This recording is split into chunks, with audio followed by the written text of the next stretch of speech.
Things are going from bad to worse for Man United, but hey, at least we're not Chelsea, am I right? Welcome to the Corner Flag. I'm Amogh.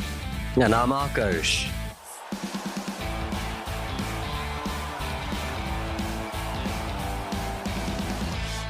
Ho ho ho! What to tell you, bro? What to tell you? I feel like it's worse to be a United fan right now than be a Chelsea fan, than being any fan. I mean, fair. If we look at the fact that most of our players are fucking domestic abusers, it would seem so. But it's always fun to laugh at Chelsea. No, fuck you. Okay, this fine, time let's fine. laugh at United. Okay, fine. And okay, to be Not fair, only are all your players domestic abusers, but I also read... not all men, not all players. Dude, we're getting so cancelled just because of that one line. We're getting very cancelled. But when is United going to get cancelled, man? Because not only now this Sancho saga is the new one, but I also read that y'all invited some former coach who's a convicted pedophile as a chief guest. How tone deaf is this club? It's very tone deaf. To answer your question, it is very fucking tone deaf. And it's becoming such a circus right now, right? Like United fan बनना इतना सेहत के लिए हानिकारक बन रहा है कि यार अभी क्या बोल सकते हैं. And I feel bad for the United fans. Actually, I don't feel bad for these United fans, but the United fans who end up trying to defend United in the public eye. Yeah, but so what? Like Mason Greenwood is such a good footballer. And you can't say the same about Antony because he hasn't really done that much. But it's just, it's... As an Everton fan now, I feel like there is some relatability because I can feel... Because Everton is god-awful on the pitch. Okay, they're tutty on the pitch. Off the pitch, fucking amazing, man. Even that whole Gylfi Sigurdsson situation, they handled it so well. There were no questions about he's our top record-breaking signing. He was out. No one heard of him. It was not a debate. End of story. Ghar pe bhejo. Paisa do. Par ghar pe bhejo. He's got nothing to do with the club. So off the pitch, they sort their shit out. So no relatability, Amogh. Fuck you. United, I know you said that it's an old campaign, but I recently saw a campaign that they did in August. That was damn funny. It is too late to say no. I mean, what? And that was, sure, it was before the Sancho saga, but it was in the midst of the Greenwood saga. Yeah. Even then, to put out a tweet saying it's too late to say no, Jesus fucking Christ. Yeah. It's like, who needs satire? How could they say that they didn't know that the former coach was a convicted pedophile? He spent 4 years in jail. But that's what I'm saying. I feel like since Sir Alex Ferguson has left the club, the absolute mismanagement of this institution in all areas, okay, whether it is on the pitch, off the pitch, on social media, in the canteen for all we know, has been so bad. Like every aspect of this football club has been managed so badly by everybody. And we keep saying this, like United fans keep saying this, we keep shouting from the rooftops ki yaar, the rot begins at the top. And it's unfortunately come to that point where I, as a United fan, have started feeling, okay, the Glazers have been awful owners, but really is that the solution to all our problems? Like, are we seriously going to suggest that if we take the Glazers out and some new owner comes in, our players are not going to be domestic abusers? Like, that correlation does not work for me. I don't know what it is that can be done. Like, I don't think we need new owners. I don't think we need a new coach. I don't think we need new players. I think we need a Pandit to do a Havan in the middle of Old Trafford. Just rid out all the bad energy. Do all the puja to all the gods. And maybe that's the only way to save this fucking club. Or just fucking press delete. Control A, delete, Control S, Control Q, shut down computer. Fuck it. Somehow, if you'll get a Pandit also now, वो भी साला ठरकी निकलेगा.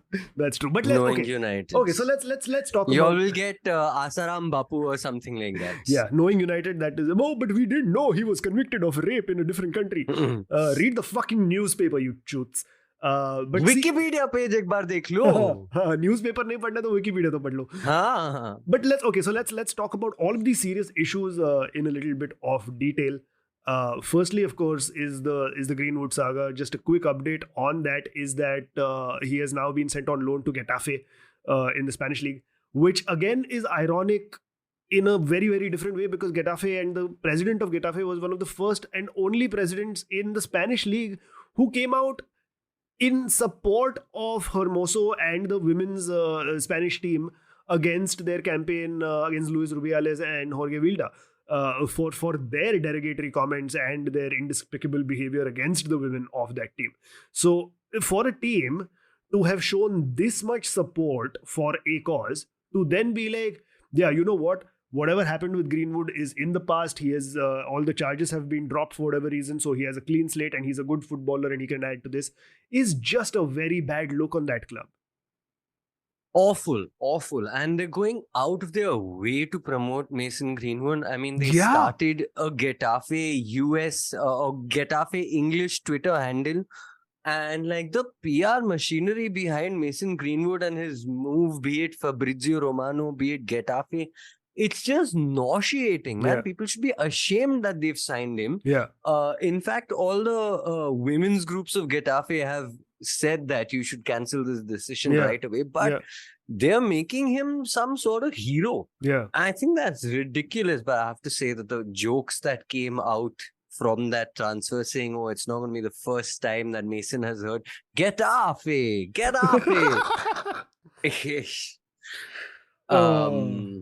But it's the PR machinery behind him, I think, is shambolic. Yeah. They should have done the opposite thing of just chup chap. Firstly, they shouldn't have signed him, but the fact that they signed him, they should have been shameful about it. And here, it's a lot of chest thumping that's happening, which just feels so, again, tone deaf. Yeah. I mean, see, purely from a United fan's point of view, I feel like better late than never. United did arrive at the correct decision, even though the arrival to that correct decision was extremely flawed and very badly managed, like I said, with many other things, or like many other things that the club manages. I mean, but at the end of the day, they should have just cancelled his contract or something. Exactly. They are still making money out of him. Exactly. They're still hoping at some point they'll get a transfer fee. Exactly. I feel like, I mean, it was the correct decision, but it was the easiest, most non-confrontational, nothing decision that could have been made. Okay, for a season, he's not our problem. Maybe by the end of the season, everybody will forget and then we'll figure out what we do next. But it's like you going with a fucking band-aid to a pipe leak. Yeah. कुछ घंटा फर्क पड़ने वाला है उससे.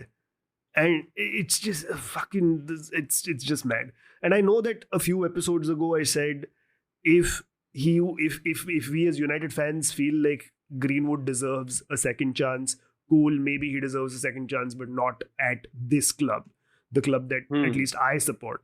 I just feel like as a United fan, that part of what I wanted to happen has happened, and still I don't feel extremely happy or pleased about it at all. It still feels like a wrong decision, because you're right, like the contract should have been terminated. United had a great opportunity to take a stand in a matter that has immense importance, not just in football, but in all aspects of life.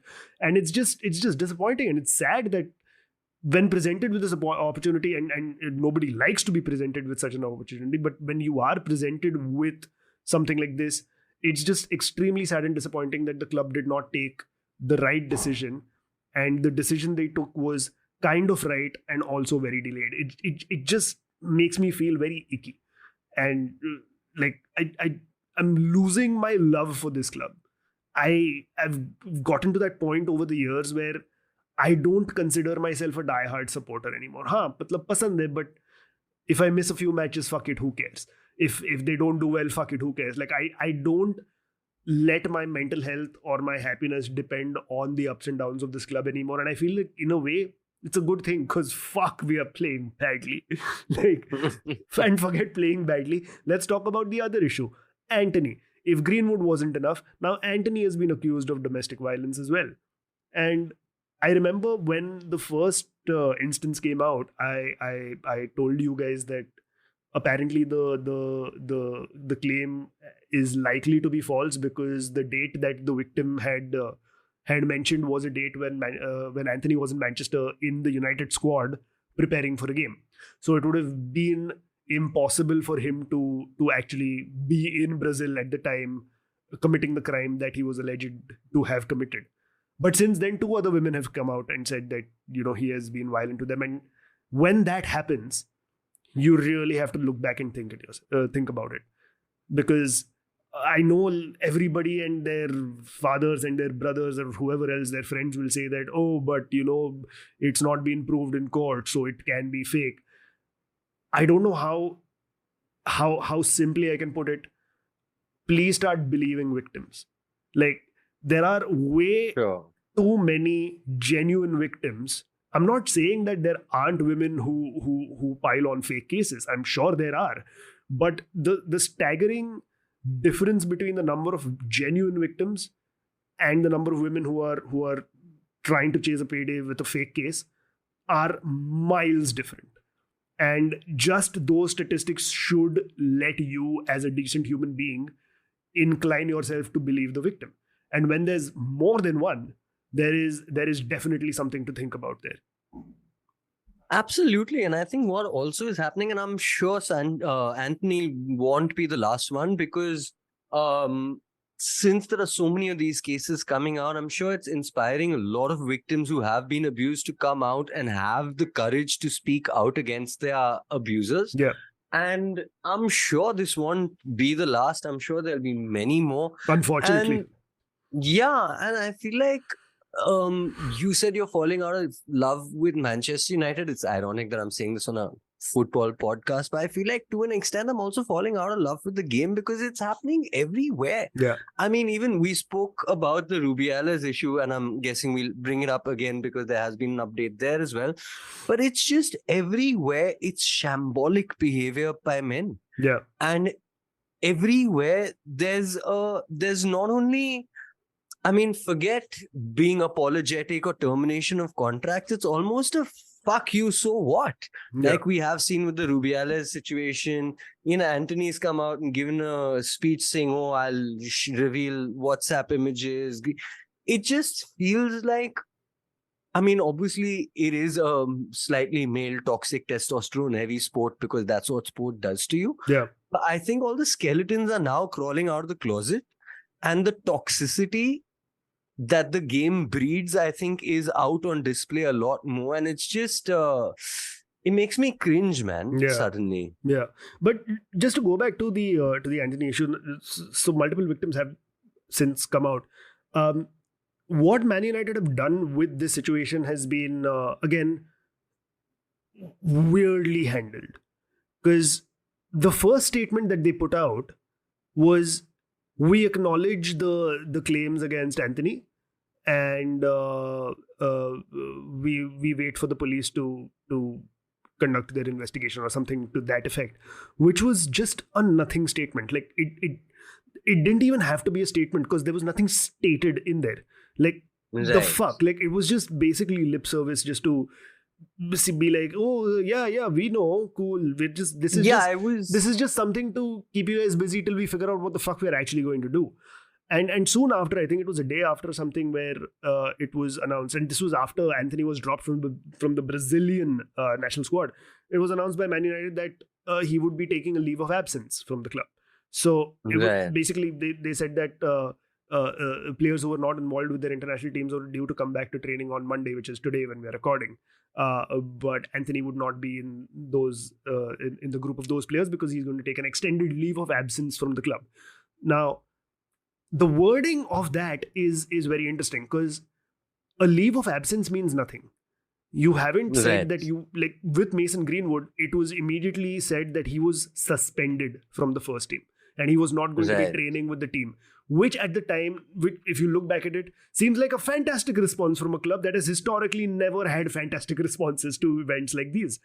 But then they do this, which is okay, a leave of absence, great. That's some action, but is that really enough? Again, the club is not putting its foot down. Again, it's not making an effort to take a stand. Again, they're doing something which is basically being like, here's a high value asset that we own. How can we best protect his value? How can we make Right. sure that whatever terrible things he may or may not have done do not bite us in the ass and cause us a loss? And I know a business's only objective is to make money, but come on, you have to draw the line somewhere. For sure, it almost feels like, and I think it's bizarre that they have hindsight and experience to look back at, but it almost feels like they went, what did we do with Mason? Oh, that sounds too logical. Yeah, that sounds like too correct a decision. Let's be slightly douchey about it. Yeah, I wouldn't even be surprised if the Glazers themselves had something to do with this and be like, what is the weirdest thing? What is the most controversial thing we can say so that people stop talking about us for a change? And again, like, it sucks that I think that this could actually be a possibility, and it actually could be a possibility because that's how badly this club is run. Terrible. I also, slightly changing topic, but I read, correct me if I'm wrong, but I also read that Sancho is very upset with United because apparently they leaked information about mental health issues that he was having and they weren't allowed to go public with it. Yeah. And so now even Sancho's pissed off with them. So let's move on from Antony to Sancho now, because if you're a United winger, you're fucked. And this Right. goes right from Ryan Giggs, if you remember that shit. Of course. So basically with Jadon Sancho, of course, after the Arsenal game, that horrible Arsenal game that we lost in stoppage time, 3-1. What was the score? 3-1. I'd just like to point out to the listeners that we did not put out an episode last week after that game week. It was not because United lost to Arsenal, even though a lot of Don't you lie, Amogh. Don't lie. You refused to show up. That was the problem. Oh, no. I was away for 1 week. I was not available. I told you guys to take over the recording. You fell sick. Mukesh was the only one who was available. You were away. Yeah, well. You weren't hiding behind your bed crying your heart out. hiding, You were away. Yeah, basically, yeah. But yeah, so after that game, Erik Ten Hag was asked about Jadon Sancho because Jadon Sancho was not even in the match day squad. And Ten Hag said that he was not in the squad based on his performances in training, that he didn't reach the level required to be a Man United player, and you have to reach that level every week. And just purely on the basis of that, he was not selected in the matchday squad. Since then, Sancho has gone on Instagram to talk about how that was not the case, and how you should not believe everything you read online, because he has performed very well in training. He thought he was performing at an acceptable level. He knows that the levels at Man United are very high and he has to reach those levels every week, and he's fighting for the badge. But he also mentioned that he has been made a scapegoat multiple times in the past, and that's not fair.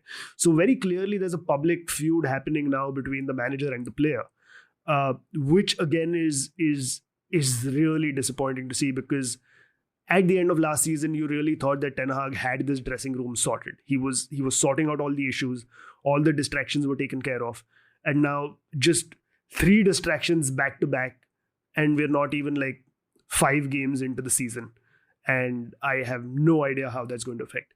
But I want to ask you, Aakarsh, what do you think about this public spat between manager and player, and do you think both manager and player handled it well? So I haven't fully followed it, but my main thought is that Jadon Sancho to Everton on loan in January. Yeah, maybe. Yeah. It feels like one of those things of he needs a change of scenery and he needs to go somewhere and find his form back. But I really feel bad for Sancho, man, because he was killing it at Dortmund. He was doing really, really well.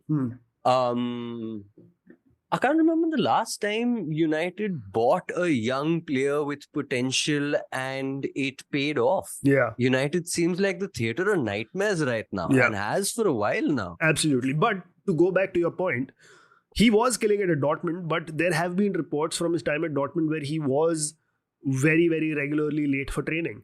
And he had disciplinary issues where he was just not on time. He was constantly fined for going out too much outside of curfew. So he had a lot of these, nothing serious. Like he wasn't like beating up women or like doing drugs or I anything. mean, like, which is I think just whew. take that win. Yeah. Late आता है, लड़कियों को मारता तो नहीं है. Correct. But he did have those issues, right? And the thing that you mentioned about United leaking his mental health issues, I don't know if that is entirely true, because what United said was he was sent away to do fitness training on his own because he needed the time off. I think those were the words that the club used. And the way it was portrayed when it happened was that United did a very nice, very sensible thing. And even the manager publicly backed him at the time, where he said that he is a player with immense talent and he is definitely a part of the team, but we feel like it is best for his well-being that he trains away from the club for a little while, just so that he gets his fitness back and his form back, and then we'll reintegrate him into the squad. But at no point did we go, or the club go into the details of what his issues were. It's just that considering terms like well-being were used and the fact that he was training on his own, it was assumed that it had something to do with his mental health, which may or may not be true. We still don't know. Possibly, probably, mostly true. But we still don't know for sure, because the player himself, the person in question himself, hasn't come out and openly spoken about it. But yeah, like, I go back to my question, which is, do you think Ten Hag did the right thing by publicly calling him out after the Arsenal game? No, yeah, honestly, I feel like I don't think it's ever a good idea for a manager to have a public spat. Like, I think a manager should always, in front of the press, in front of the public, always back his players. Because especially if Sancho has been having well-being issues or whatever it is, calling him out in public is now not going to help. It will definitely make things worse, but there's no chance it's really going to help. And I think keeping everything in mind, keeping all the on-the-pitch problems, off-the-pitch problems in mind, creating an issue where you could avoid one is always a better idea, I think. I think he could have handled it more diplomatically. But I see what you're saying, but I'll put this forward to you. Ever since Ten Hag has joined the club, he has always publicly backed Sancho, right? Especially during the time when he needed to train alone, and that was sanctioned by the manager, or that was recommended by the manager, and it was something that even the player wanted, and it did help because we did see flashes of brilliance from him after he came back. The problem is, no matter how many times he was given the responsibility, he never delivered, right? Like he's never really delivered. Then he was dropped to the bench. When he was dropped to the bench because he was not performing in the starting 11 and players like Garnacho were doing better than him, purely on basis of merit, as any manager would do and is right to do, you drop a player to the bench. When you drop a player to the bench, if the training performance is not going, I feel like Ten Hag was also at his wit's end. Ten Hag must have also felt like, यार मैंने इसके साथ सब try किया, मैंने इसको publicly support किया, मैंने उसको बहुत खिलाया भी, उसको रेस्ट भी दिया, मैंने उसको अलग पोजीशंस में ट्राई किया है, मैंने उससे बात की तेरा बेस्ट पोजीशन क्या है, तेरा लेफ्ट पे खेलना है, राइट पे खेलना है. I've even tried him as a false nine just to see if there's something different to his game that I can bring out. सब ट्राई किया है, but it's just not working, and it's affecting the team. It's affecting the balance of the team. It's affecting the form of the team, and especially when there's younger players or players in better form who are there waiting in the wings. Why should I keep playing this guy just because he's expensive and he's English? Now, absolutely. If after all of that, Sancho's still not performing, I think it's not entirely wrong of Ten Hag to publicly throw him under the bus, especially after all of this. It's not like immediately you come into the club and without even trying a player out or giving him his fair dues, you're just like, yeah, I don't think he's worth it. I don't think he's the right mentality for this club, so he can find a way out. Like, it's not as cut and dry as that. It's almost, the way I look at it is, Ten Hag has thrown Sancho a challenge. Okay, I'm going to point out to the world that your training performances have not been good, because I expect you as a player to also know that your training performances have not been good. Any player will say that they know for sure when they haven't performed up to the mark in training. Any professional player will tell you that. So I think Ten Hag's way of dealing with this was, I'm going to throw you a challenge in public. How are you going to react to this? And you would have expected a player at Man United or any big football club for that matter to be like, okay, you know what? I'll show you. You're throwing me this challenge, I'll show you. I'm going to buck up and I'm going to perform so well in training. Just that desire to prove somebody wrong should have kicked in at that point, and he should have let his football do the talking. Instead, he's gone public with his response, which again it just made him seem like a petulant child. But I don't really agree with you, man. I feel like now after Arsenal game, what's Sancho? You can't send Sancho away. He can't go out on loan. I feel like there's enough of a stink currently around your club. Yeah. There's too much negativity happening. Yeah. And I think he's just throwing a log into the fire and building that fire bigger. He's adding to the stink that there is. And I feel like if Ten Hag started airing out dirty laundry in public, Sancho can do it as well. Like, I feel like just as an aside, like the whole Demari Gray Sean Dyche situation. Demari Gray put out a statement and started like bitching the club out in public, and then Dyche had to come out and, you know, say his side of the story. Yeah. So I feel like that balance is required, and I don't really blame Sancho for it.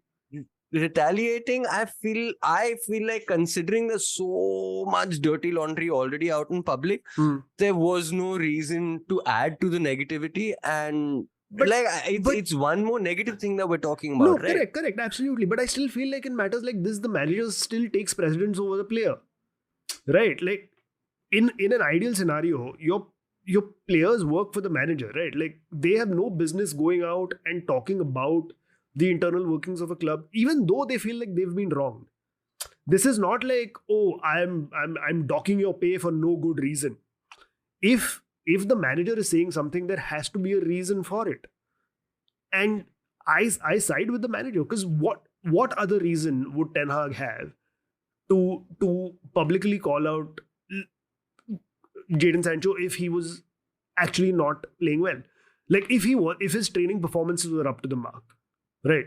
If he was genuinely playing well in public, considering the stink that's going around the club, what reason would Ten Hag have to bring this out in public? No, I'm not denying that Sancho's probably terrible in training, terrible on the pitch. That I'm not denying. I'm sure he's been bad, and you handle it in the dressing room. Like, I feel like Pep has fights with his players all the time. He'll yell at Gundogan, his captain, last season after Gundogan scored a fucking brace. He'll yell at Haaland on the pitch. Yeah. He'll yell at them, as we've seen in All or Nothing. He'll yell at them in the dressing room. He'll never come out in public and tell the press my players shit. Even Sir Alex Ferguson, I remember him saying my team was shit. Everyone played awful. He never picked on one player and named a player and said this guy was shit. He said everyone was shit or everyone was great. It's a team. You treat it like a team. You don't start picking out individuals and bajawing them in public, because that's not really going to help. Yeah. Like, I mean, from whatever I've seen of Pep in All or Nothing and all of that, he feels like someone who'll tell you to your face that you were shit and then give you a hug and kiss you and then smoke a cigar with you. And then you're like, fuck, he's telling me straight up, man to man, I was shit. I will fix myself for him and I'll run through walls for him. If someone's going on public and saying, yeah, Sancho doesn't have the right mentality, then Sancho's going to be like, I mean, I don't want to fight for this man. Yeah. He has no faith in me. Instead of encouraging me when I'm down, he's kicking me when I'm down. Yeah. Kick him in the dressing room. Yeah. Tell him off in front of his teammates and call him separately like that.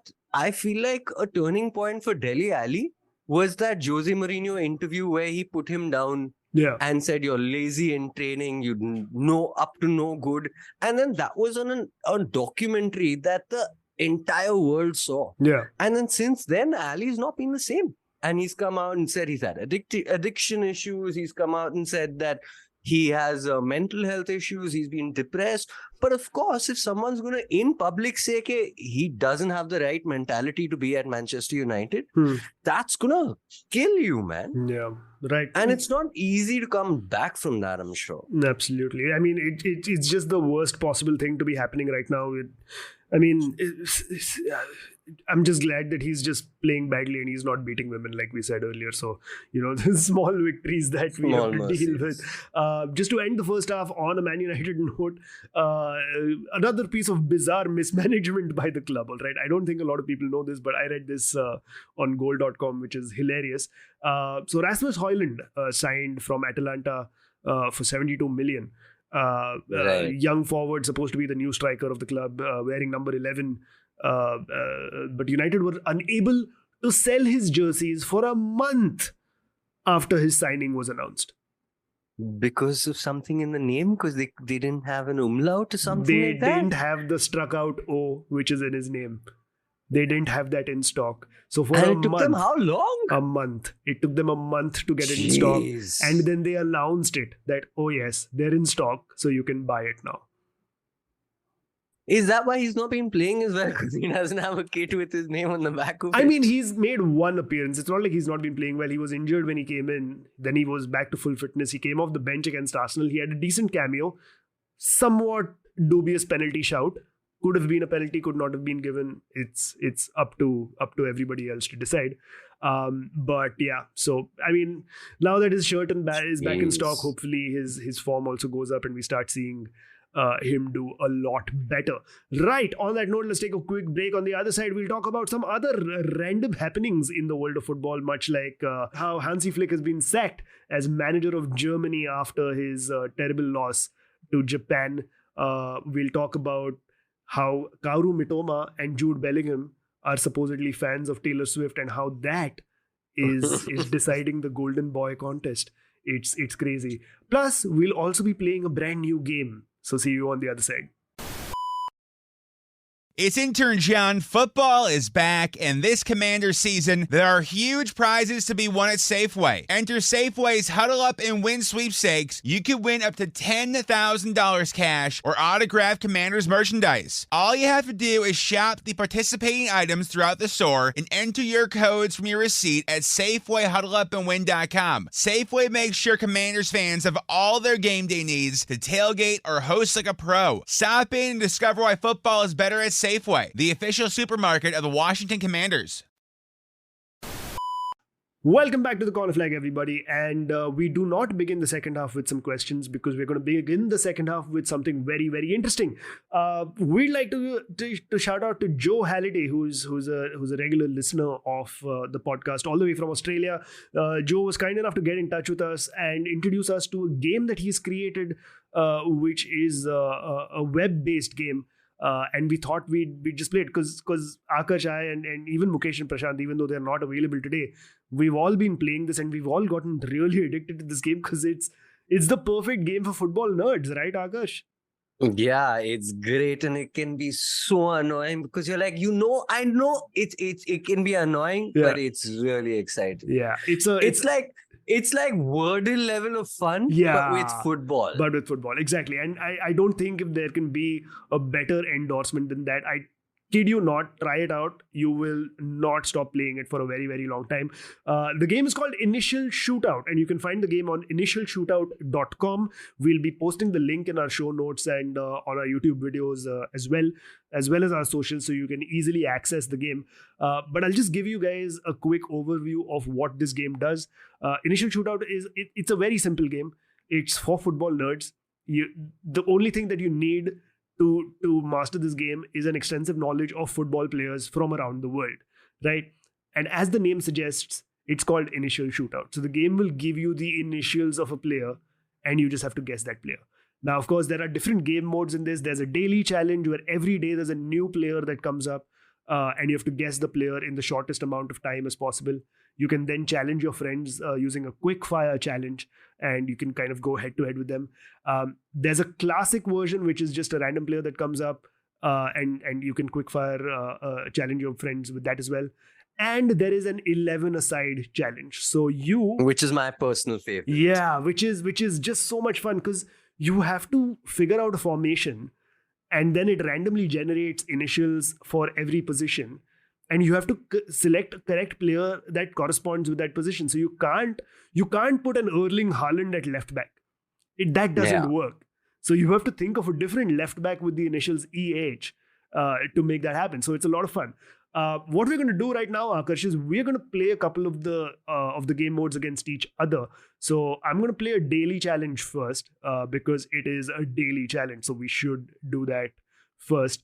The daily challenge, how it goes is we have to name the player in 2 minutes, and there's 3 levels to beat. So you have to get all the 3 answers in the lowest possible time. But you also have 3 clues. 3 lifelines. There's 3 lifelines. They have 3 clues. So you can ask for a fact, you can ask for a position, you can ask for a club. It's mad. So I'm nationality. Nationality, yes. So I'm recording my phone screen as I play this as well. So on the video, this will go out. So I'm going to start playing this. Timer's on. KT, Newcastle, current. That's easy. Kieran Trippier. Hey, don't tell me. Oh, you're also playing? I'll play after you're done and then we can compare times. Oh, okay. Okay. Okay. Fine. The first one is a bust then. Okay. I know this one. Autocorrect. Fuck you. God damn it. Yes. Okay. That's that. 3rd level. Oh, fuck. Oh, no. It's not that tough. It's actually tough, but not if you're a geek like me. Got it correct. Awesome. So how long do you take to get the 3 right? Okay, so I used 0 hints. My level 1 was 8 seconds. So we'll not count level 1 because I know who that is now. Yeah. Level 2, 15 seconds. Level 3, 9 seconds. Okay, so I'm going to have a go now. Yeah. All right, I know the first one. Yeah. Oh no, I clicked the hints by mistake. Yeah, that's a little tricky because the submit button is right next to the... Okay, shush. Okay, fine. Who the fuck's the second one? Yahan pe bhi United, this Lalgiri is too much. United? Yeah, my second player is a United player. Oh, then it's different players for both of us because I got different players. Who was your first player? I have...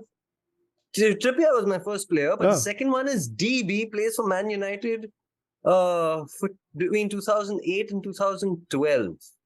I think I know it, but maybe not. No. Jeez, I have no idea. I'm going to take a hint. Okay. I want to know his nationality. Bulgarian, Berbatov. Nice. Damn, that took me too long. Why is it not? Okay, I need to put his full name. Fine. It is initial shootout. It is DB. What's your third one? JL Arsenal. What was Lehman's first name? I'm not going to tell you. I know it, but I'm not going to tell you. Lehman? 2003, 2008? I can't remember Lehman's first name. It was J, right? Sure. Haha, I guess I'm going to win the first ever You're gonna win though. edition of Initial Shootout. I know it's Lehman. I just can't remember his first name. I love Jan? the panic. Jan Lehman, yaar. Kar de type? Damn it. Kar diya. Correct tha? So I took correct tha. 28. Wait, what did you type? JAN. Yeah. It's not correct. It's Jens Lehmann. JENS. Oh, I guess he allows a little bit of spelling mistakes, which helps for sure. Yeah. But yeah, I put in Jan. Oh, I was thinking Jan Mucha. Damn it, you win this. Yeah, you win I do win this. this. Although my second player was Edin Dzeko from Inter Milan. So it said Inter Milan. That's easier. Yeah. But the third player was JB Wigan 2003 to 2006. JB Wigan 2003 to 2006. And I got this in 9 seconds. So I'm going to start it. I'm going to start the timer for you now. 1. I have no idea. 2, 3, 4, 5, I have no idea. 6, Hint? 7, What nationality? 9. Well, you've lost. It's Jimmy Bullard. Jimmy Bullard. Yeah. Mm-hmm. All right. So Damn, now, my worst performance okay. Now, so far. okay. So now what we're going to do is we're going to play a classic game mode. The way it works is we have to name a player with the generated initials ASAP. We only have 2 minutes until time is up. And once we're done with this, we can send each other a quick fire invite. So Aakarsh, do you want to start or should I start? I'm gonna start this Okay. one. All right. Go for it. So classic. Okay. Starting. Don't tell me the initials because No. it'll be the same one. Easy. Easy. Are those the initials? Okay, so I'm gonna send you the link, and I'm not gonna tell you how many seconds it took me. There's my quickfire challenge. Okay. You have received a quickfire challenge. Name a player with the generated initials ASAP. 2 minutes until time is up. Let's start now.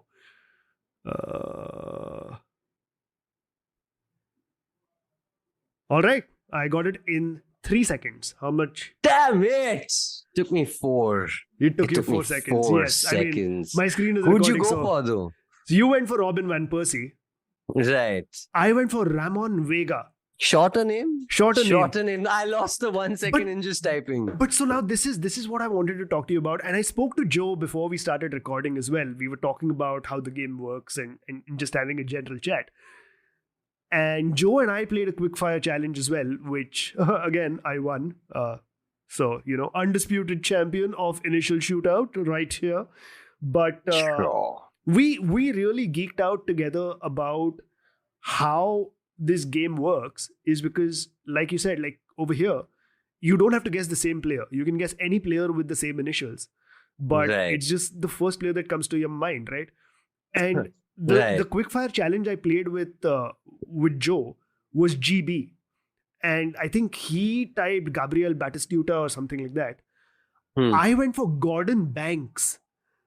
I've never seen Gordon Banks play. He's way before Right. our generation.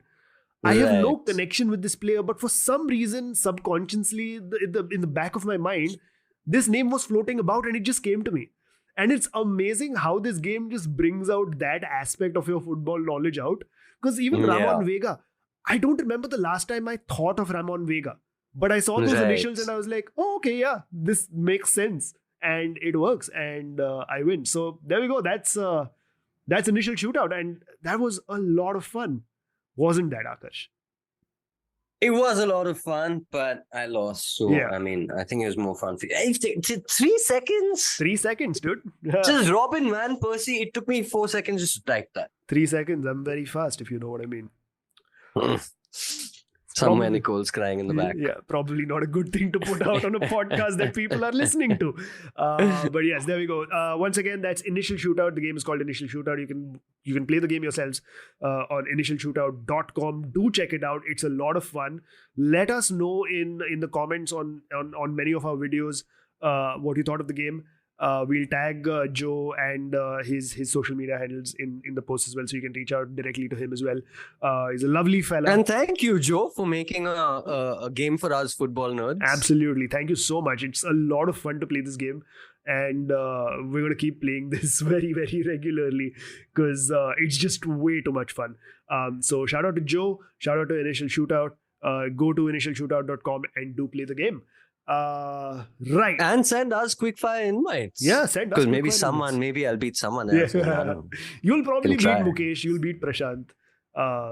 This year FPL is also mine and Initial Shootout is also mine. So Oh shit, FPL. I haven't looked at my team in I don't know how long. I forgot that exists. it's okay. Initial Shootout's a better game, guys. Yeah, we're still losing at it. Forget so- about FPL. So, what? Still a better doesn't- game. Doesn't matter. Right, shall we talk about Germany, Aakarsh? Let's. Hansi Flick has been sacked as manager of Germany because they lost 4-1 to Japan. Yeah, that was quite a performance by Japan. Mad performance by Japan. Wataru Endo captaining the Japanese side, so I'm sure Mukesh, the Liverpool fan, is happy somewhere.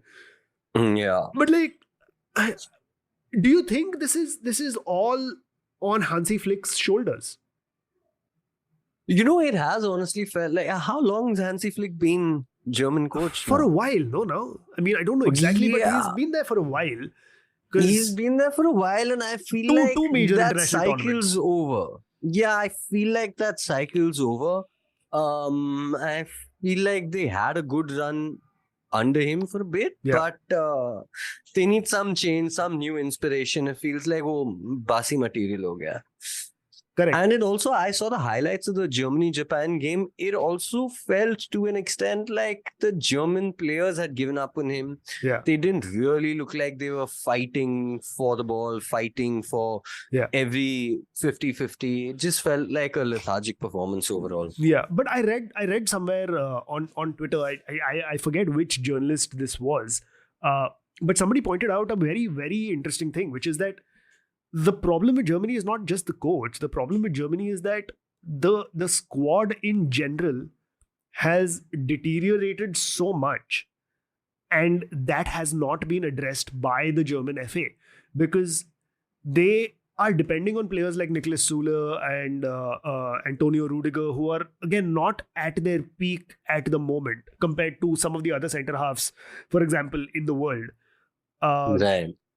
Thomas Müller is not young anymore, even though every time we see Thomas Müller, you feel like, oh, he must be like 27, because I feel like he's just played football for Germany for so long. He's always been constantly 27, 28, but he's Right. 33 or something now, so he's not getting any younger. Ilkay Gundogan is way past his prime as well, and he's the captain of the German team.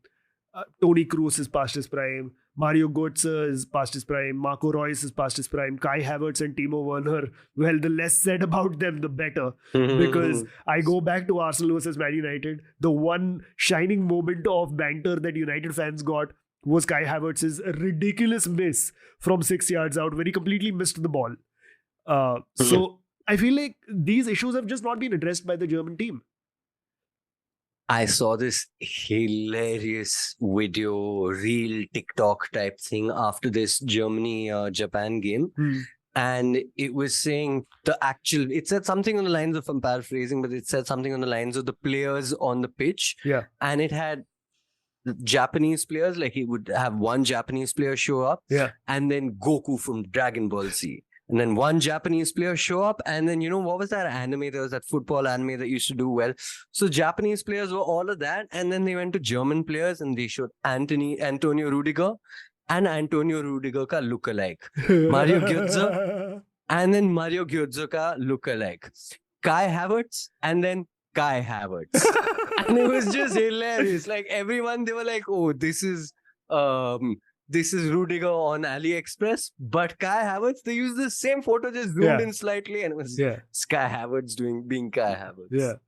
Oh, it's But I crazy. feel like with international football, I mean, apart from France right now, I've always, at least in our lifetime, it's always been a thing of once a team gets to the top, wins the World Cup, dominates, then they have a couple of decades where they're just down in the dumps. Yeah. Spain had that amazing run where they won Euros, World Cup Euros. Yeah. I think France reaching 2 World Cup finals back to back is incredible. Yeah. But it feels like Germany ka time aayega 5-10 saal baad. Right. Absolutely. Sticking with Germany, Harry Kane, the new brand ambassador of everything Deutschland, after his move to Bayern Munich, and he started well at Bayern Munich. He had some interesting, spicy things to say about Spurs. Aakarsh, you want to tell our listeners what he said?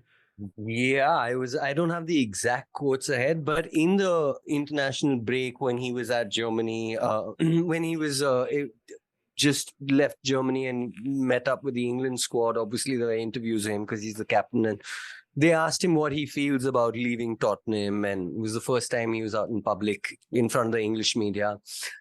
And he said, of course, I wanted to win stuff with Tottenham, but I feel like I needed to move on. I feel like I needed to be competing for trophies week in, week out, and every season. And I wanted to feel that pressure. Yeah. And he said that at Spurs, if you lost 2 games in a row, the world didn't end. It was fine. Of course, we felt bad about losing 2 games, but It was okay. There wasn't that much pressure. But at Bayern, every game is a must win. And at Bayern, every game we feel the pressure to win, which at Spurs we didn't really feel.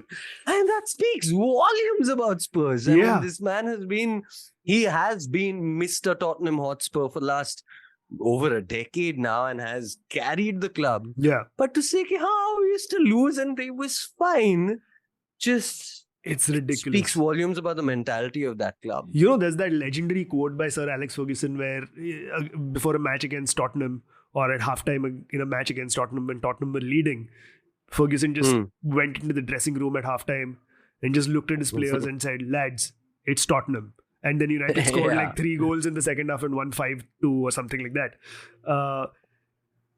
I feel like Harry Kane was doing that same team talk in the Spurs dressing room as Spurs captain. Every match, you're like, guys, we're Tottenham. Sab haar gaye.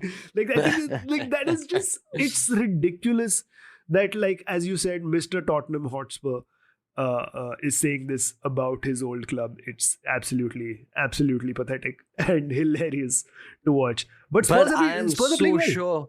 Exactly, and I'm so sure that they're going to win something. Yeah. Be it the Carabao Cup. I feel like a trophy is coming. They found their rhythm. I think Postecoglou, if that's how you pronounce his name, yes, is doing a great job. He's doing a great job. And what I like about him also is he's very charismatic. I think he's one of the first Australian managers in the Premier League.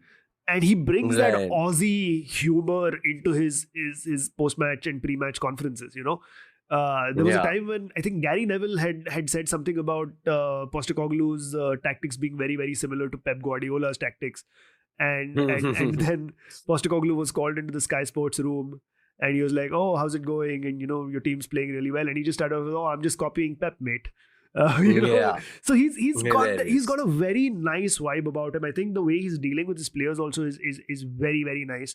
And there seems to be a new positivity around Spurs that is really nice for Spurs fans to see. Yeah, for sure. And I think everyone seems really happy. Even Son seems to have found his rhythm with his hat-trick last game week. I think everyone's doing well except for Richarlison, bichara. But looks like happy times at Spurs. It does look like happy times for Spurs. Not so happy for Heung-min Son though, because fantastic bit of news that I came across is that there was a video where Son was and Son is a very likable player, right? Like we all agree that Son is one of the most likable players in football. And except when he snapped my midfielder's leg in half because of awful horrible challenge. जो हुआ सो हुआ आकर्ष, मतलब अभी क्या बोलेगा अभी. I feel your pain, or I feel his pain. Andre Gomez's pain. Yeah. No, but so he's always very happy to take selfies with fans, and obviously being a South Korean superstar, he has a lot of fans.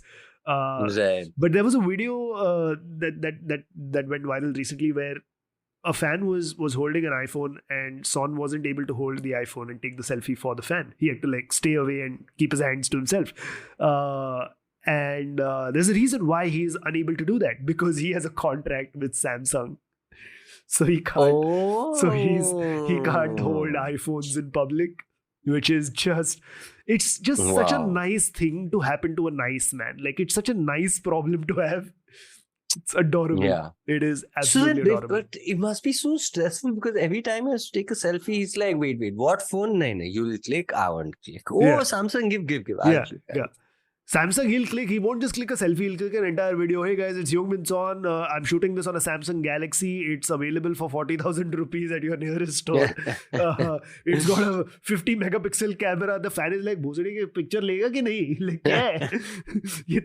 Can you see my happiness and clarity? Can you see it? Yeah.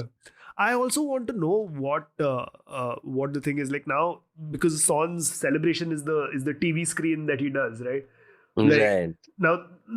Just that TV screen is a very generic sort of phone thing, which one can assume is an iPhone. But the one thing that Samsung has that iPhone doesn't have is foldable phones. So maybe he needs to change his celebration now from this to like this or something, you know, just to show that it's a... Yeah. I have just make it a much bigger square shaped phone. I've just realized that this entire bit makes no sense on the audio version of the podcast. And Yeah. I'm going to have to cut this for video. So YouTube subscribers can enjoy this bit of content on the YouTube channel, which if you haven't subscribed to just yet, subscribe to us on youtube.com/@cornerflagpod. We Subtle plug in. Very- Subtle topical plug in. there is nothing subtle about it. Nothing subtle about it. Please subscribe to the channel because we are at 74 subscribers now. We'd love to get to 100 by the end of this week. And then we'd love to get to 500 after that, and more and more and more. But thank you to everybody who has subscribed thus far. Please continue subscribing. Right. To end the show, fantastic piece of news again. Are you ready for this, Aakarsh? I'm intrigued. Okay. You know about the Golden Boy contest, right? The Golden Boy Award. Right. For those of you who don't know, the Golden Boy Award is the award given to the best or the most talented footballer who is under 21 years of age. It's like the mini Ballon d'Or, right? Right. The thing is, this is entirely an award that is decided by the public. So the public votes for who the person is who can win this award. Now, what is maddening about this is this year's Golden Boy Award apparently is being decided by Taylor Swift. Yeah, it's incredible. So the two players who were up against each other, who were front runners in this competition so far, were Alejandro Balde from Barcelona and Jude Bellingham from Real Madrid. And Balde was leading the votes by 43%, which is I think 13% more than Bellingham at the time. But then Taylor Swift fans found an old video of Balde in an interview saying he doesn't like Taylor Swift and he doesn't think her music is appealing. And that pissed them off. And en masse, Don't they have fuck gone. with the Swifties. Do not fuck with the Swifties, because en masse they have gone and mass voted for Jude Bellingham. And now Jude Bellingham is in the lead and he's probably going to get the award on the basis of this. I hope he goes on stage and sings a Taylor Swift Oh. song in celebration. But I think That would be amazing. I think Jude Bellingham is such a nice guy. He might actually do that. That would be amazing. It might actually do that. Also, on this, Brighton are doing something fantastic. Yeah. Brighton are doing something absolutely fantastic because they have made out that Kaoru Mitoma is a massive Taylor Swift fan. And they've put that up because Kaoru Mitoma is up for the Premier League Player and Goal of the Month awards for August. What a great tweet that was. So good. Did you know Kaoru Mitoma is a massive Taylor Swift fan? In totally unrelated news, he's also nominated for PL Player of the Month and PL Goal of the Month. Vote here. Great stuff by Brighton. I'm sure De Zerbi has gone to Mitoma and said, Taylor Swift is a singer. Yeah. She has no. And he's like, oh, yeah, sure. Yeah. If anybody asks you what your favorite season is, just say Cruel Summer. Bus. That's all you have to say. For those Is of you who that don't know, a that's a Taylor Taylor Swift Swift song? song. My wife is a big Okay. Swiftie, and if she listens to this episode, So are we Taylor Swift fans? Yeah, Subscribe. guys, Follow all of that. We are massive Taylor Swift fans, so please subscribe to our channel. Right, that is where we end this episode. So please, yes, do subscribe to us on Apple Podcasts, Spotify, or wherever you get your podcast from. Like we mentioned, we have a brand new YouTube channel, youtube.com/@cornerflagpod.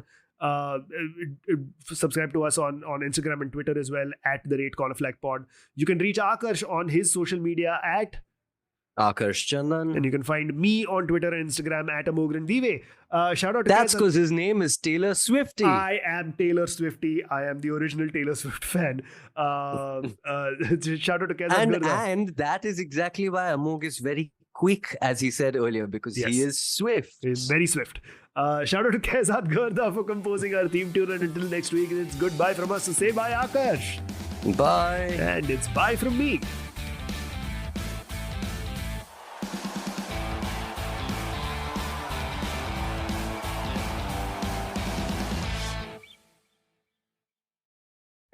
Diamond for diamond, no one compares with Mervis. At Mervis Diamond Importers, our natural diamonds come straight from the mines in Africa, and our mermaid lab-grown diamonds beat all others for quality and value. Come view our brilliant diamonds, both natural and lab-grown. Mervis diamonds are so bright and full of fire they will blow you away. So will the affordable prices. Our diamonds may steal your heart, but not your wallet. See our mermaid lab-grown diamonds and learn how to get a larger diamond for less. You can get a bigger mermaid lab-grown diamonds than you ever thought possible. And with Mervis financing, you can enjoy up to 5 years to pay with 0 interest. A generous full-value trader policy and our lifetime warranty program easily make Mervis your first choice. When you mount a world-class Mervis diamond into a designer ring from our huge collection, there is no equal. Mervis Diamond Importers. For an appointment, call 800-HER-LOVE or go to mervisdiamond.com. Again, that's 800-HER-LOVE or go to mervisdiamond.com.